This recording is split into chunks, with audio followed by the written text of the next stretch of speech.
রিমঝিম বৃষ্টির শব্দ অনেক ভালো লাগছে। হঠাৎ করে বৃষ্টি এসে গেল এবং বৃষ্টির শব্দটা অন্যরকম একটা মাত্রায় নিয়ে যাচ্ছে আমাকে বারবার। ভালো লাগছে সব কিছু। আমি বারান্দায় বসে বসে দেখছি বৃষ্টি ঝরা।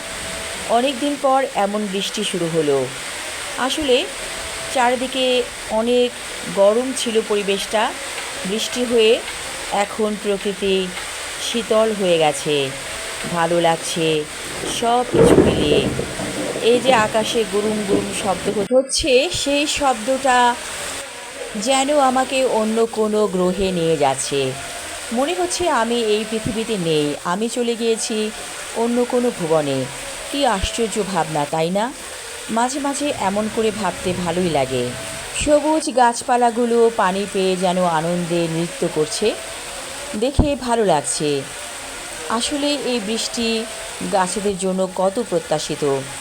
অনেক বড় বড় গাছ আছে যাদেরকে পানি দেওয়া হয় না, সেই গাছগুলো কি খাবে? ওদের তো খেতে হয়। এই বৃষ্টির পানি ওদের জন্য এখন প্রয়োজন। পানি জমে থাকবে মাটির নিচে, সেখান থেকে গাছের শেকড় পানি গ্রহণ করবে। ভালো লাগছে। বৃষ্টি বৃষ্টি অনেকটা থেমে গিয়েছে, মনে হচ্ছে আর বেশিক্ষণ বৃষ্টির পানি আমরা পাবো না। তবে যতটুকু পেয়েছি যথেষ্ট। এই পানিটাই আমরা পাইনি অনেক দিন। আমরা আল্লাহর কোন কোন নেয়ামতকে অস্বীকার করব? এই যে বৃষ্টি পেয়েছি, এটাও একটা আল্লাহর বড় নেয়ামত।